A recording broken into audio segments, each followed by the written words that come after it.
Well, I guess we had to try again. Looks like Facebook said that my signal was weak, so I apologize about that. I have been testing it all day long, and it seems like the only time it gets weak is the second after I hit live. Anyway, good afternoon, everyone. Thanks to anybody who is able to join me in the afternoon, and anybody that isn't able to join me live but is watching the recorded version of this broadcast. Please feel free to leave your comments or questions anyway, because I get notifications and I'm able to communicate with you as well. I think we'll wait just a couple of minutes to make sure anybody gets a chance to come in, and I thought I'd give you an update. Oh, you see the yarn back here? Remember we had 3 whole drying racks of it yesterday? Well, sales were good overnight, and thanks to everybody who ordered, I was able to wind a bunch of yarn and get all the shipments sent out already. Hi Judy, hi Chris, glad you could make it. So I've been able to condense it down to 1, and I did sneak and grab 1 ball of cranberry frost for myself because I wanted to redo a knit shawl from a long time ago and make a new pattern. And oh, I better put it on my dress so you can see. Oh, it's upside down. So this would be the top of it. And now it's a sampler shawl, meaning that, well, it's a half circle. Oh, I should have waited till I ended the row. Anyway, it's a half circle, and every few sections is going to be a different style of knit lace so that it can be a sampler of different styles of knit lace. And it's going to be so pretty when it's done. And isn't it, don't you love the colors, how they've come out? We've got the peachy coral, the little bit of yellow, and the cranberry and raspberry. It's so pretty. I'm really happy how it turned out. Anyway, so that's one of the 3 colors of the holiday collection. The other 2 colors were sugar plums and all spruced up, and they come in both Be So Fine and Be So Sporty and wound. Hi Jeannie, glad you could make it today. Okay, so we'll finish off with that, and then I promised that I would show you a couple of free patterns coming soon that I forgot to say the other day. So I will, oh, thanks Jeannie, I'm glad you like it. I love it. It's so bright and cheery, very, very exciting. So here's one of the patterns that I didn't show the other day. I've got a scarf or Mobius coming in motifs. This is Be So Sporty yarn in crushed berries, and I was thinking about doing it as either a scarf that you put a button on so that it could go across like this, or I was thinking about making it into a cowl or Mobius because this length would be really nice. See how long that goes? I think that'd be a nice cowl. So depending on how I want to write the pattern and show the tutorial video, it's either going to be a scarf with a button or a looped cowl. So that's one of them. And I don't know if you can see behind me or not, but I have a project over here that I have been dreaming about doing for years. I bought this lamp, oh, I don't know, maybe 10 years ago. Oh shoot, it's not showing up. It's going to be 2 hanks, Jeannie. Jeannie asked if that cowl scarf was going to be, how many hanks it was going to be. It's 2 hanks of Be So Sporty. Can you see this now? It's one of those rice paper rectangular lamps, and I bought it probably 10 years ago saying I'm going to crochet a cover over it. And it wasn't until this month that I finally got around to doing it. And you know what it was? I was waiting till I thought of the right motif, the right gauge, the right size. I needed it to be, I wanted the motifs to be wide enough for each side, and then wide enough for the top of it. Can you see the top on there? So I wanted to make sure it fit just perfectly, and I was able to do it finally. This is Be So Sporty yarn in pink damask, and this is going to be a 2 hank project also. And I'll turn it on one more time so you can see. It really has to be nighttime for you to see how it glows though. Yeah, you can't really see it. Oh well, when I show you pictures of it with the pattern, it'll make a lot more sense then, because it is absolutely gorgeous at night. Okay, so today I said that I was going to talk to you about a new yarn craft that I've developed to make fine art, to our wall art for your house or for gifts or whatever. And I just wanted to give you a little backstory about how I came up with the idea, because nothing happens in a vacuum, right? the ideas come from somewhere. Well, a couple of years ago, you may or may not be aware that I started sharing my drawing with people. I've been drawing my whole life. As a kid, I drew wedding dresses and evening gowns, and eventually I learned how to sew to do that. I made evening gowns, and I even made a wedding dress once, and made all sorts of cocktail dresses when I was 19, 20 years old. It was a lot of fun. And and then once I got into crafting for a living, I dropped anything that wasn't making money. So I didn't sew anymore, didn't draw anymore. I focused on knitting and crochet because that's where I was making my money. Thank you, Chris. I'm glad you like it. It's gonna be a fun pattern. I think it'll be fun to teach that. So anyways, a couple years ago, I started drawing again, and I thought, you know what, I'm just gonna throw it up on Facebook and social media and see what people think. And it was so well received, and people loved my style of drawing, that I started thinking about, okay, well, what can I do with this? Because as a small business owner, I can't justify doing a whole lot of things without finding ways to make it a revenue source. I don't have that much free time outside of what I do for a living. So I thought, well, what could I do? And so I started working on designing for coloring books and fabrics, because those ended up being hot commodities at the time. Drawing for coloring books was a huge hit, still is, and it came to my attention that people were interested in hand-drawn art for fabric. So I'll show you the coloring book that I did a couple of years ago, or maybe last year, I don't remember. I did this one here, and you can buy this on my website, and it's on sale for the holidays for $3.99. And I've given this to all sorts of people, little girls, adults, everybody likes drawing, everybody likes coloring. And then here's another sneak peek. Here's the fabric collection that I did last year, and it just came out, called Day of the Dragonfly, and I've actually started working on my first quilt with it, and you're not going to be able to see much of this, but I'll try. Here's the quilt top. And then here's the quilt back.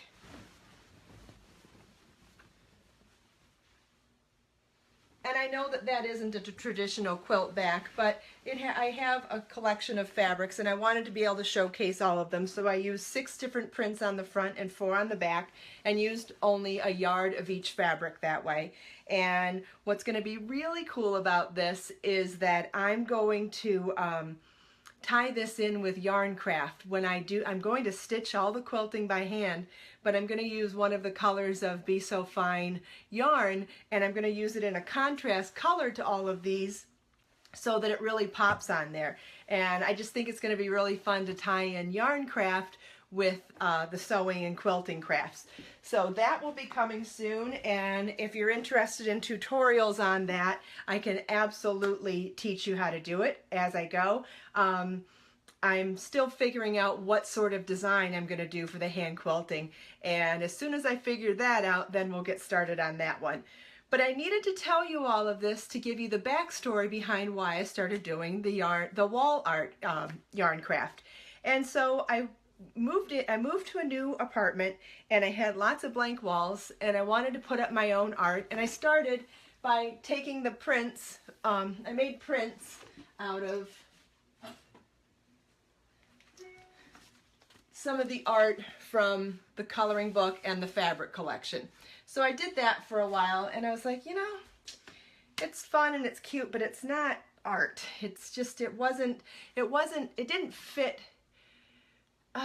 It wasn't, I don't know, it just wasn't what I was looking for. Couldn't figure it out. And I wanted to do something that actually went on canvas. And I thought, if I could just figure out a way to make yarn on canvas, I felt like it was art. And I have a couple of friends who are artists who show at local galleries. And 2 of my friends have been encouraging me to show my work in a gallery for years. I was like, well, I don't make anything that goes on the wall. So that's the backstory to it. And so then I decided, well, I'm going to draw some of my flowers like this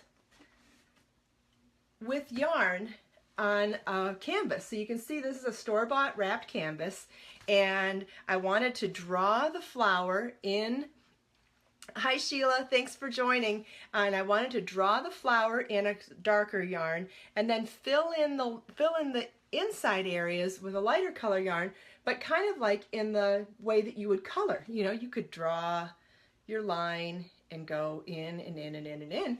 And so that was the idea, and I loved the idea, and then I thought, okay, well, what am I going to use to glue it down? As you may be aware of, there are all different kinds. Oh, absolutely, Jeannie, I'm going to be doing tutorials on the canvas for sure. Not all glues work for all different types of materials. So some glues will work for yarn, some glues would work for canvas, some work for metal, some work for porous, non-porous. Some things dry fast, some things dry slow. Some things tack up right away, some things don't. Some things dry clear, white, so you get the idea. There are so many choices. And one day I went to Home Depot because I wasn't having any luck with regular glues. And I talked to a really nice salesman in the adhesive section, and he spent 30 or 40 minutes with me going over. He thought I was a little crazy, because the guys there usually do when I tell them I'm doing, you know, not construction things with their materials. But he was so kind and patient with me, and we went over all the construction adhesives, and we found one that he thought was going to work. So I bought it and ran home, and I decided to start small, which I don't always do. Sometimes I jump right into the deep end. But on this project, I decided to start small, so I did an 8x10 and just did a very simple outline of one of my 6-petal flowers, and then just started the next larger petals like that, and you can see just worked it all the way out and wrapped the canvas so that it didn't need framing. I really like the idea of it being soft and wrapped all the way around. So it worked. I let it dry, it worked, and now this is months and months and months old, and it hasn't come apart at all. You can't see the glue at all, and I was really happy with it. So then I thought, okay, it's time to look for a sale on big old canvases at Michael's or wherever I could find them, because I want to do something big. And I still haven't done the biggest size that I want to do yet, but 24 by 36 was the size that was on sale. It was the largest size that was on sale at Michael's, so I got a couple of them, and now I want to show you some of the other pieces that I've done since realizing that this would work. And so this one would be closer in concept to that original drawing. See how it has the flowers within the offset with flowers, but then there's stripes in each of the petals, or petals is what I meant. So here's one where I did that same flower, and I offset it in the frame or on the canvas, and then did stripes within each of the petals. And I'll show you up close so you can see. And then this came with its own set of obstacles. Some areas were easier to wrap in a spiral, and some areas were easier to cut as you went from side to side. You see that? And when we start doing tutorials on this, if you're interested, I'll explain how you decide what makes more sense, if you should cut or spiral. But isn't it amazing how beautiful it actually, even the cut ones, they end up looking beautiful from a distance. So this was the very next one that I made, and I was super, super excited about it. And again, this is something that I don't do for a living, so it's very limited in the amount of time that I can spend on it. And so I did that one, hung it up in my living room, and just left it. Daisy and Christy, thank you. I'm glad you like it. And then if you think back, if you've been following me for a while, you know I did an Operation Boudoir last year where I was decorating my bedroom, and I made a king-size headboard without power tools with scrap cedar shingles from Home Depot, and made a chevron headboard. And after I did that, I wanted to make everything handmade in my bedroom, so I did lampshades out of crochet, and I did curtain edgings in crochet, and I decided to keep everything neutral and gold with red as my pop of color. So once I started doing this type of artwork, I thought, well, I need one in my bedroom too. And I thought, okay, so it's got to be neutral and it has to have a pop of red. And I thought, okay, well, I'm not going to do the same flower because I already did that. As a designer, we don't do the same thing twice. We like to come up with something new each time. And so I thought, you know, I don't have any flowers in my bedroom, and I love roses, and roses are a great flower for red. So I hand drew just a simple rose outline on a piece of paper and then sat it next to me while I drew it onto this canvas with the charcoal yarn. Oh, is my background not showing up? Okay, can you see? Okay, so we've got the rose in the center, we've got charcoal for the outline, then you fill in all the holes with red, and then I wrapped the entire edge in a neutral color and wrapped it all the way to the corners.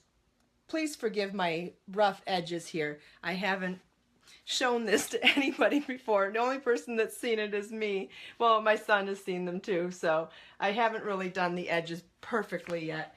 But isn't this gorgeous? And this is also 24 by 36. And I have to say that these, as big as they look and as cumbersome as this is, these are really a one-day project, at the most a weekend project. And it actually has that same gratification as coloring.